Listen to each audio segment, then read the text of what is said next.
Hey everyone, welcome back to the channel. Today we're diving into a topic that stirs up a lot of emotions in the mobile gaming community in Supercell. We're talking about why Clash Royale devs are often hated, actually, and why Brawl Stars devs seem to bask in all the glory and all the love of their community. So grab your popcorn, grab your friends, grab your dog, and let's explore the events that led up to this.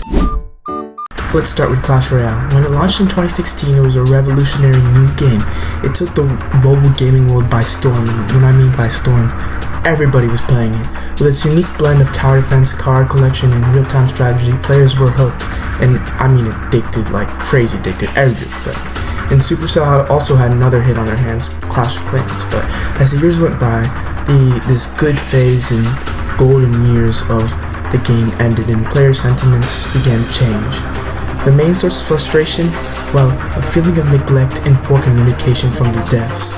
The game started to feel stagnant, not many new cards were being released, and more levels for the king were being released instead, which made the game even more pay to win, and players kept on feeling more neglected based on how many months went by without a new card being released. Also, the updates didn't address core issues or improve the overall experience. Players felt like their feedback was falling on like nobody, and imagine pouring your heart in a game and offering like criticism to make the game better, but still in the end you're ignored, and it's not a good feeling, right? Players often complain about the lack of transparency from the devs. Updates were infrequent and very bad oftentimes, and when they did come, they introduced more problems than they fixed, and balancing issues, pay-to-win elements, and perceived lack of meaning from new content became major reasons of contention and why the game began to fall. Issues foster a sense of betrayal. Gamers invest time, money, and emotions into these experiences, and mostly, like a lot of money, so that's the biggest part. When their voices aren't heard, also, it feels like a one-sided relationship, and that's a recipe for disaster, obviously. Let's switch gears and talk about Brawl Stars. Launched in 2018, Brawl Stars quickly gained a loyal following, including me, of course.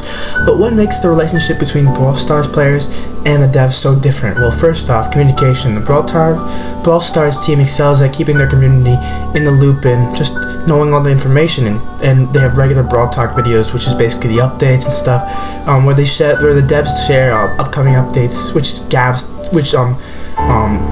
makes a bridge to the gaps for the other stuff, so you know what's going on behind the scenes, looks, and it even addresses community concerns. They have built a bridge of trust between the developers and the players, and also, in addition to that, they also have transparent communication.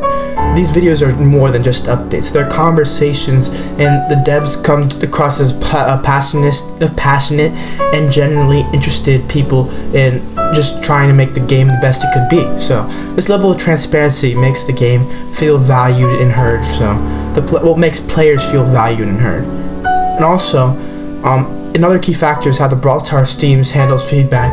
When the community raises concerns, the devs respond with action immediately most of the time.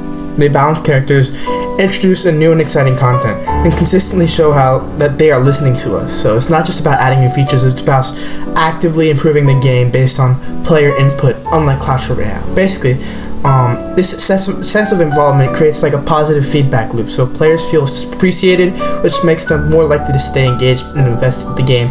I know some people were upset with hypercharges, but in the long run, it's been really good for the longevity of the game, and it might be a little bit overpowered, but it's also very fun to play with. So the emotional connection is just incredibly strong because the relationship feels reciprocal, so it's just good on both sides. Next, the emotional connection also. Let's dig deeper into the emotional aspect. Why does this difference in developer behavior affect like strong feelings in us? Because games are more than just entertainment. It's a way to connect with friends, make communities, make lifelong memories, and sometimes even like lifelines, I guess. When developers are transparent and responsive, it shows their respect for the player's time and dedication. It's like any relationship. Communication and respect and mutual respect are key. When these elements are present, trust and loyalty flourish, and in this case, Brawl Stars will flourish. But the same cannot be said for Clash Royale, of course. So on the flip side, when players feel ignored or exploited, like in Clash Royale, it breeds frustration and anger, and it feels like a betrayal in the trust they've invested. So it may have been good at one time, but it felt like all their their input has just been ignored. So that's why the emotions run so high. It's not just about game mechanics, it's about feeling valued by and respected, I guess. And right now Clash Royale is not doing that very well. So, lessons to be learned, basically. So what can other developers learn from this? Well, the success of Brawl Stars and the struggles of Clash Royale highlight a crucial lesson and just in life lesson in general.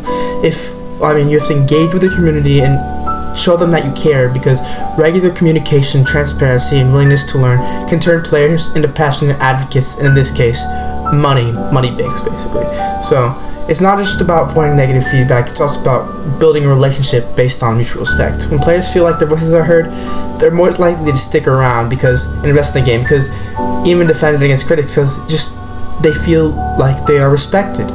So in the end, it's all about trust, and trust is built through consistent, honest, and open communication. That's the real magic ingredient in making a successful game like Brawl Stars and past and previously Clash Royale. So there you have it. The difference between Clash Royale and Brawl Stars isn't just in the games themselves, but in how the developers engage with their communities. It's a powerful reminder of how that good communication and genuine care can have on the people and just in general. If you enjoyed this video, don't forget to like, subscribe, and hit that bell icon so you don't miss any future content. What are your thoughts on the devs of these games? Let me know in the comments down below. Thanks for watching, and I'll see you next time.